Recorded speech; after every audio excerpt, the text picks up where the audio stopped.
Welcome to the Binge List, fellow TV and film fanatics. I'm Greg, and I make recommendations for TV shows and movies that you can access from the comfort of your own home. And let's take a trip to some worlds that are just a little bit off with one of my favorite genres and dive into the thrilling and terrifying worlds of 20 dystopian TV series. In this video, we have dystopian horror and totalitarian regimes to environmental disasters filled with twists, turns, and a whole lot of drama. And I did exclude a few titles from this list, like The Walking Dead and its spin-offs, as I just recommended them in my most recent video, which you can check out right here after you finish this video, but totally recommend them. Nevertheless, stop mindlessly scrolling, stop wasting your time, and let's jump in and check out the list. Centuries from now, almost all humans have lost the ability to see.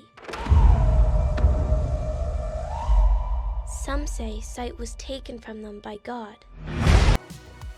Next up is a show that is as unique as it is improbable, but this is a great dystopian series, and this is See on Apple TV+. This series is set in another post-apocalyptic world where humanity has lost the ability to see. The series follows a group of survivors who must navigate a dangerous world and even more dangerous enemies. I mentioned world building, and I'm going to mention it a lot in this video, but See is another series with this immense world. And despite the improbability of people surviving without sight, this production team does a phenomenal job creating these systems and these tools used by the characters in the show that actually make it feel like this might be able to happen, making it really kind of fascinating to see what they'll come up with next. And again, a strong cast in this one, led by Jason Momoa, along with Hera Himmler, Nesta Cooper, and Archie Madekwe, who make up the core family unit that we follow. And despite the world of sightless people, the show actually features quite a bit of action, way more than I anticipated going into it.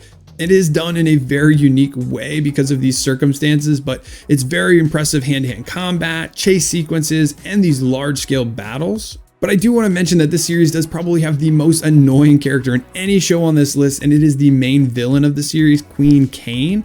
And how she's portrayed and how she's acted does make you really hate this character, so it's hard for me to decide if this is a negative of the series or if they truly meant for her to come across this way.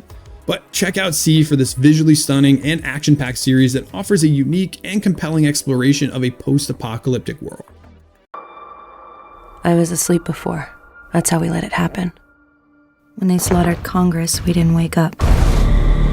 When they blamed terrorists and suspended the Constitution, we didn't wake up then either. Now I'm awake. Third on this list is a show that my wife got me into, and this is actually the critically acclaimed series The Handmaid's Tale. This is based on the 1985 novel of the same name by Margaret Atwood and follows June, aka Offred, in this series, who is this young woman who gets forced into servitude in a totalitarian society. And before we go too far into this, I do have to say this show is not for the faint of heart. So if you do not enjoy darker topics or graphic content, this one is not for you. I would skip to the next title right away, because this series explores themes of oppression, fanatical religious power, and the dangers of unchecked power in this societal breakdown. And it does certainly make you think about a lot of things. But one of the best parts was Elizabeth Moss, who I wasn't super familiar with going into this show, but my God, does she crush it in this show. She makes it for me. Her emotional acting and her facial expressions bring you right into these moments, making you really feel what this character is feeling. And her character evolves as she is faced with what feels like this endless slew of infuriating, depressing, and truly horrific moments. But all of this creates this intriguing dystopian setting with this chilling and unsettling atmosphere that is ever present, just filling you with this unease while you're watching it. And I know that's a lot. It may even sound a little depressing, but this show has some heavier material. It can even be tough to get through at times, but the production of it, the acting, the writing make The Handmaid's Tale an award-winning series that's absolutely worth checking out. We do not know why there is no life outside this silo. We only know that here is safe. I am recommending this next title because yes, it is an outstanding dystopian sci-fi option. I have recommended it before, but also because every time I post a video that could remotely include this title, people ask me in the comments relentlessly, why didn't I include it? Where is this title? Where is this title? But this is Apple TV's Silo. Another series based on an award-winning novel of the same name, set in the dystopian future where we see humanity forced to live underground in a massive silo to protect themselves from the toxic environment. We follow Juliet, who is a young engineer at the beginning of this series that through a series of weird coincidences becomes the sheriff who discovers a dark secret about the silo and humanity's forgotten past. If you have not checked this series out yet, I'm going to say that you're actually pretty lucky because this one has this very intricate plot that develops really slowly. Watching it week to week, dealing with the cliffhangers and just the overall mystery in it was truly agonizing. And I'm actually jealous of those of you that get to go in and just binge it right now because I think you might enjoy it even more. One of the best parts of this show is the great casting that they did. You get Tim Robbins, you get David Oyelowo, you get Common, all actors that I really enjoy, but truly Rebecca Ferguson drives the show. She is this almost standoffish and unlikable character at first, but as things develop and as things come to light, she does start to grow on you quite a bit. And like most Apple TV shows, it does have a significant budget, which allows the production team to create these stunning visuals and these elaborate set designs as they create this post-apocalyptic world. So if you're looking for a slow-burning post-apocalyptic drama that offers a compelling mystery, Silo is a perfect binge option for you. As to the instantaneous disappearance of 2% of the world's population, your conclusion as to what happened, some 140 million souls, is, I don't know. Up next, we get the HBO series The Leftovers from back in 2014. And this is a show with a group of survivors who are grappling with the aftermath of a mysterious event known as the Departure, in which 2% of the world's population suddenly vanishes from the face of the earth without a trace. And this is a pretty unique series in this genre. It does delve deeply into the emotional and the psychological impacts of this departure, rather than the physical threats or the societal collapse that we see in most of the others. And it does start very tragically here, and it does not get much happier as you go into this journey of grief and loss with these characters played by Justin Theroux, Amy Brenneman, Liv Tyler, and Christopher Eccleston. But you follow these broken people looking for answers to how, and more importantly, why, while they try to put their lives back together in this broken world. And I apologize if I seem a little bit vague. I am trying to be a smidge vague on purpose because it is a bit hard to describe what you would enjoy in this series without spoiling a bunch of the good stuff. So to sum it up, it's well worth a watch if you enjoy a slow burning character driven story. It has good writing, incredible performances, and a central theme that is mysterious, and it will keep you glued to your chair waiting episode to episode. It has to stop. I don't know how.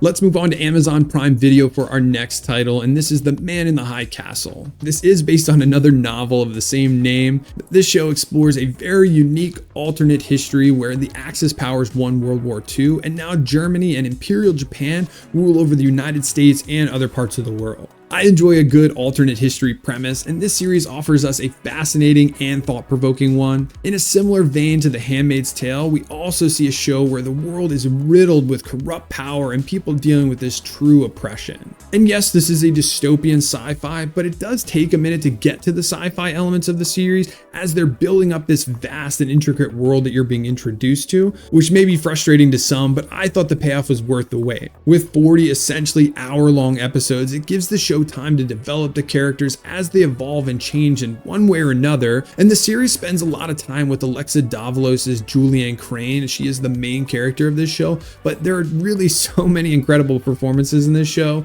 You have Cary-Hiroyuki Tagama, Rupert Evans, and Joel De La Fuente, just to name a few. But I do think that Rufus Sewell is my favorite character in this. His character goes through the most change in this series, and he just delivers with his performance. The Man in the High Castle, it's this well-crafted dystopian thriller, and I do highly recommend it, but some say that the final season is a bit convoluted and potentially underwhelming, so I'll let you decide for yourself when you check it out. If you insist on staying, then you will have to adapt.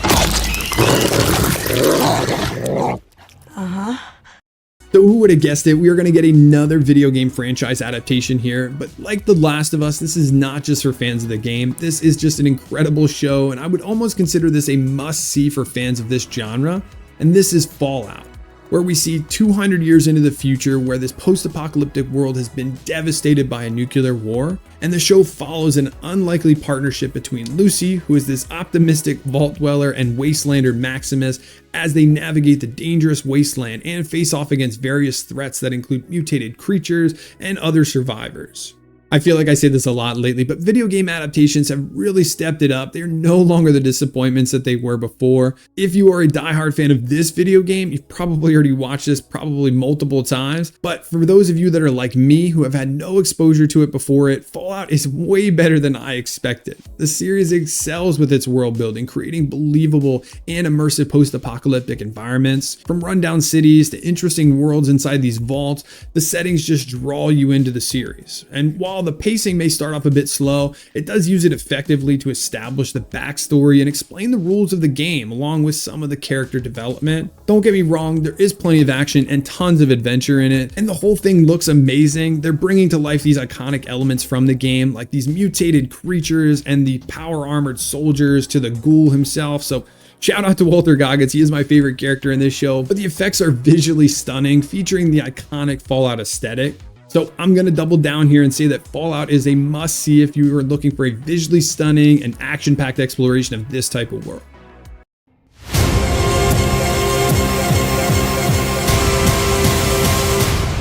What is it we actually do here? Let's head back over to Apple TV Plus for this next series, and this is Severance.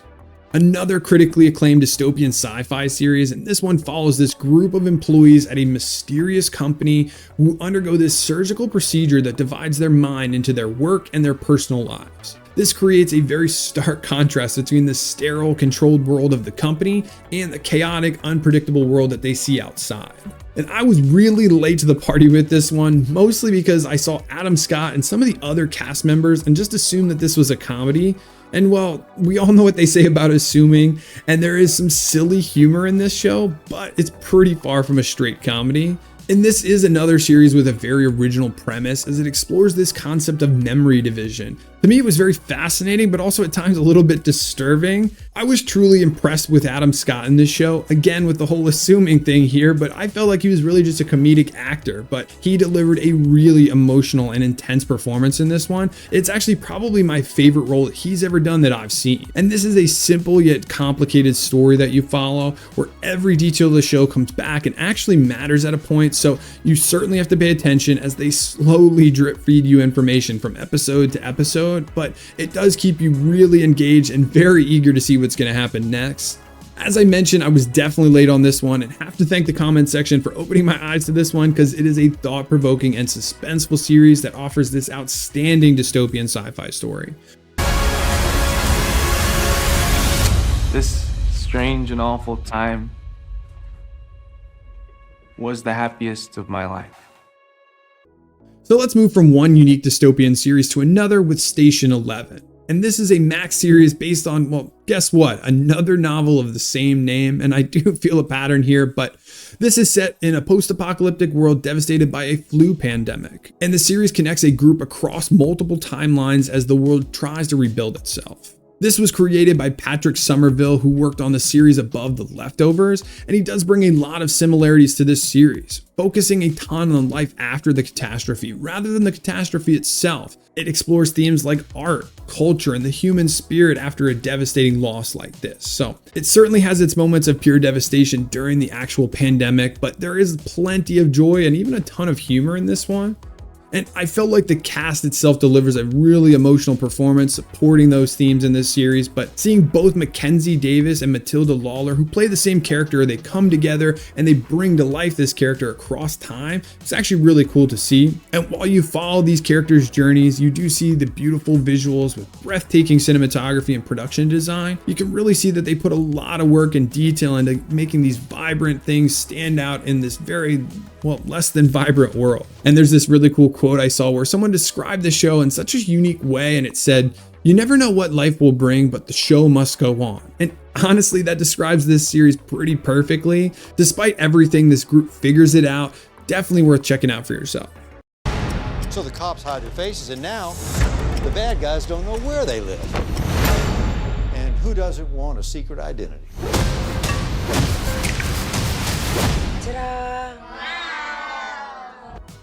Next, let's talk about probably the most complicated series on this list here, and this is a Max miniseries, Watchmen from 2019. This is an alternate history story with a little dystopian sci-fi that mixes in masked vigilantes and blue gods, and this story picks up 34 years after the graphic novel during a time when most masked vigilantes are outlawed, but the world may need them, so can these new Watchmen stop these new threats coming to life? And again, I'm going to say this show is a whole lot of complicated to the point where it was hard to explain without going into a ton of detail.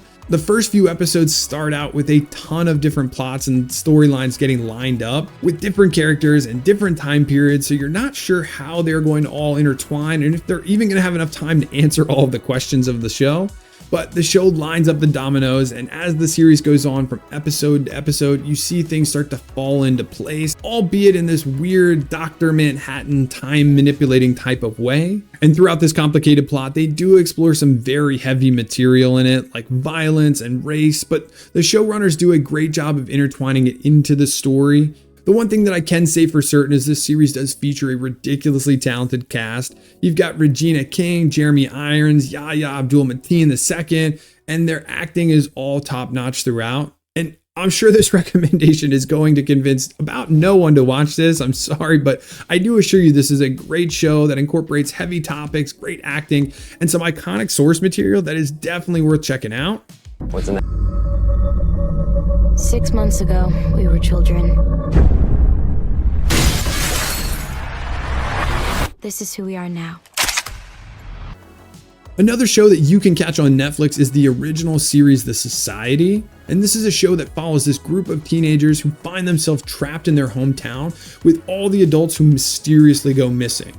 And as they struggle to survive and understand what happened, they also must confront their dark sides and the complexities of human nature. And I personally went into this one with absolutely no expectations, but I do enjoy a Lord of the Flies-esque show and saw people comparing it to the 100, so I did think, why not check it out?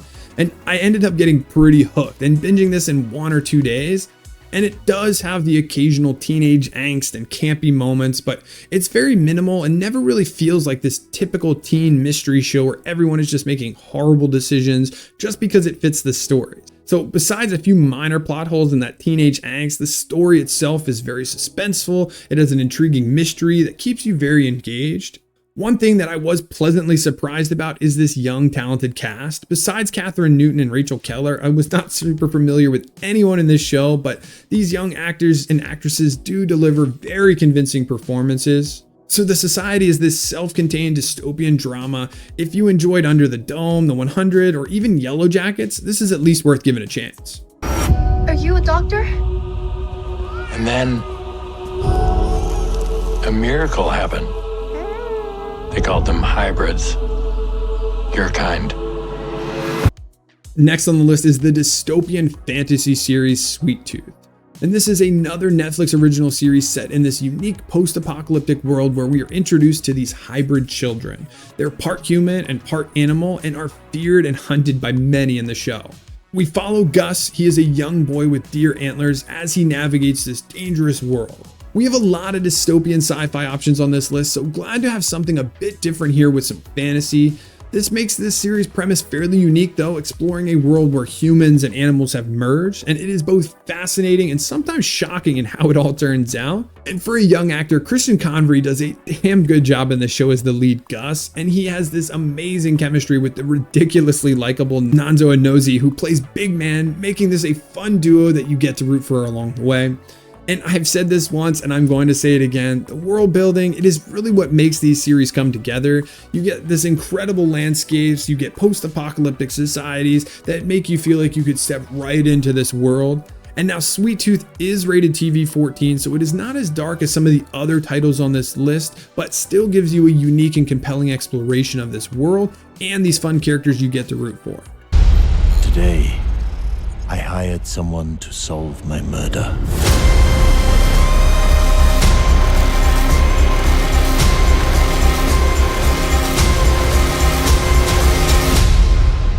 My next pick takes us to the cyberpunk world of Altered Carbon, which is set in a future where consciousness can be transferred between bodies, and we follow Takeshi Kovacs, who is a former soldier who has been resurrected and tasked to solve this improbable murder. The first season of this show is probably one of, if not my favorite show. I have been hooked on shows before, but I rarely will go back and rewatch an entire series, and this one I have rewatched the first season numerous times. The concept in this one of consciousness transferring between bodies is such an interesting plot device, and the producers and writers do such a good job exploring it in very, very unique ways. And I also love Joel Kinnaman as an actor in general, but this role fit him perfectly. And not to mention the cyberpunk world itself looks really cool. It has really impressive production design and awesome special effects. Then we get season 2, which I was personally super excited about. And they brought in Anthony Mackie, who is this phenomenal actor I love from other titles. And then, yeah, it just falls flat. It really does not live up to the hype or the feel of that original season. And I do truly believe it probably would not be looked at so badly if it wasn't compared to the first season. If it was standalone, it's pretty good, but it's just not what we were looking for after season 1. But it's still a cool, visually stunning, and thought-provoking sci-fi series that offers this unique and compelling story in season 1. So definitely check out season 1. It's perfect for cyberpunk and futuristic thriller fans. And check out season 2 if you want to see what I'm talking about. That's on you. Since I'm not recommending The Walking Dead or any of its spin-offs in this video, which are all amazing dystopian options if you haven't seen them, I did want to provide a few pure zombie alternatives, and I'm not comparing these to The Walking Dead. It's really no contest to me, but solely for those looking for alternatives.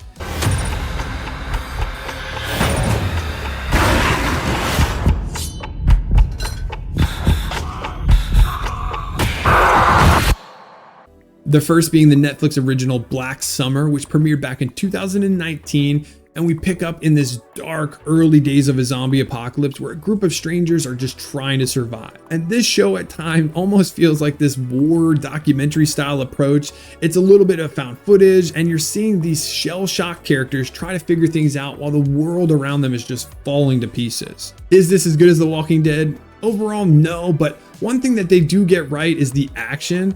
These characters in this show are constantly on the run. It feels like nowhere in the world is safe, and it is pretty non-stop with thrilling close quarter combat, fighting off zombie hordes and other survivor groups. And the zombies are not walkers. These are aggressive and almost World War Z style zombies where just one can be a handful in any situation. And the only real knock on this show is that the characters can be somewhat hard to connect with because they really don't talk a ton during this. There's very minimal dialogue, but this is an action horror, so it is probably to be expected. So check out Black Summer. It's worth watching for just the action-packed zombie sequences alone. So what's life like during the apocalypse? It's awesome. There's no rules left because adults turn into what we call ghoulies. Another zombie alternative here is definitely an alternative option, and this is the Netflix original series Daybreak. And in this post-apocalyptic world, all of the adults have turned into mindless undead after a nuclear bomb goes off. And now we follow our main character Josh and these groups of high school students as they navigate the dangers of their new reality and form their own deranged society. And if you like zombies, but you are looking for something completely different, Daybreak is a great place to start. This is a weird and wacky type series that combines elements of comedy. It does also have a bit of drama and some horror, of course, creating a refreshing take on the genre. And you do get a talented young cast that does a great job creating fun and memorable characters that you get to follow through their romances, their backstabbing, and a lot of the things you would expect with a teen show. And the one part that I did really enjoy, something I wasn't expecting going into this, is they do a lot of fourth wall breaking narration. It was funny. It had a lot of exposition to help keep the story moving forward. So if you're looking for a zombie show but want something completely different, you could do way worse than Daybreak here. Excuse me, ma'am. You have a finger in your hair.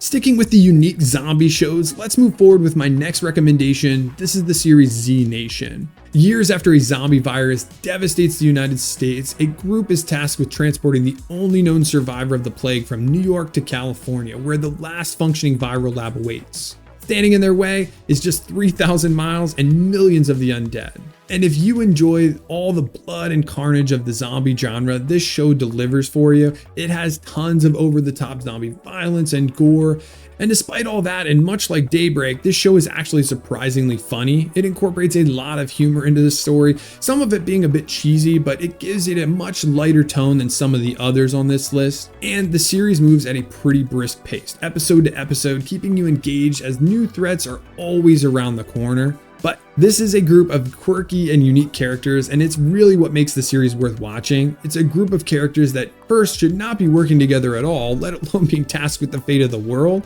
They are just ridiculous, and they make some of the worst decisions on a regular basis, but that does lead to a lot of the fun that I talked about above, with that zombie action and lots of laughs. As far as zombie-themed comedies goes, this is a solid watch.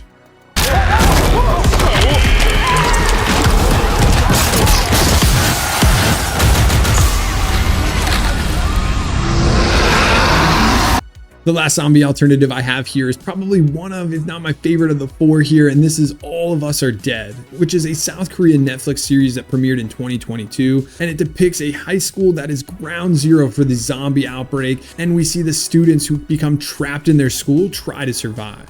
If you do not like reading subtitles like me, this show has more than a sufficient dubbing option for you, and I also think that the on-screen cast does a great job bringing this story to life, but really the best acting in this entire show comes from the people depicting the zombies themselves. They are terrifying. This series has some of the most horrific zombie scenes that I've ever seen. They are fast, they're aggressive, they're relentless throughout the series. It's the stuff of nightmares, and the cinematography and the sound design just adds to it. And for your reference, if you've ever seen Train to Busan, this is a very similar zombie style. So if you are in the mood for a manic zombie thriller that offers a compelling and suspenseful story, All of Us Are Dead is a great watch, and season 2 is actually in production now, so it's a great time to catch up. This is the worst part of it, you know? Husbands separated from wives, parents from children. So rounding off our list here with two last titles, the first being Colony here, which is a sci-fi series set in a dystopian future where the United States has been occupied by a mysterious outside force. And the show follows this family man named Will as he tries to protect his family and resist this alien occupation. The series itself has an intricate plot that puts a lot of focus on the political drama elements of it, but it also combines family elements with mystery and classical sci-fi themes, but it does turn into a bit of a slow burn as it reveals things that keep you engaged episode to episode and also constantly keeps you guessing. And if you're a fan of Lost, Prison Break, or even The Walking Dead, you're going to be familiar with the leads in this one, with Josh Holloway and Sarah Wayne Callies both giving the same quality performances that you'd expect from them. And I do think this is a binge-worthy show, but some in the comments have asked me to put this disclaimer out there. After season 3, the show did get canceled. Why? I honestly have no idea, because I did think it was a great watch, up to par with some of the shows that I just talked about, like Lost, but it does end without answering some questions, so be forewarned, but you can enjoy the 3 seasons it does have if you can handle the abrupt ending. 97 years ago, a nuclear apocalypse killed everything on Earth, leaving the planet simmering in radiation. But fortunately, not everyone was on the ground. At the time, 12 space stations were in orbit and came together to form the Ark. My 20th and final pick on this list is the show The 100, which is another sci-fi series set years in the future after a nuclear apocalypse has ravaged the Earth. Humanity now survives in space on these stations known as the Ark, but with dwindling resources, a drastic decision needs to be made, so they decide to send 100 teenagers to Earth to determine if the planet is once again habitable. And upon landing, it appears to be this lush paradise, but they soon discover they're not alone. Descendants of survivors known as grounders pose this significant threat. And while the premise may feel familiar to sci-fi fans, where we're following a group navigating a desolate world, the unique twist of sending unsupervised teenagers to this post-apocalyptic Earth adds a Lord of the Flies vibe with it fuels a gripping survival story. You see emotions run super high, temperatures flare, relationships form, and power dynamics emerge at every turn. And the series itself boasts a strong cast, but we do see Eliza Taylor as Clark and Marie Avgeropoulos as Octavia truly stand out. We follow their characters through much of this series, both displaying strength, resilience, tons of beauty, and their leadership in the face of constant adversity. Although The 100 includes some teenage drama here and there, it's worth sticking out for the well-balanced action sequences. It has some really cool unexpected plot twists and solid character development over its 7 seasons. And that's going to do it for our list today, everybody. Thanks for hanging out with us all the way to the end. And I know every YouTuber says this, but check out some of our other content. Like, subscribe, share the video. It helps us get our recommendations out to others looking for great TV shows and movies. Thanks again. We'll see you in the next one.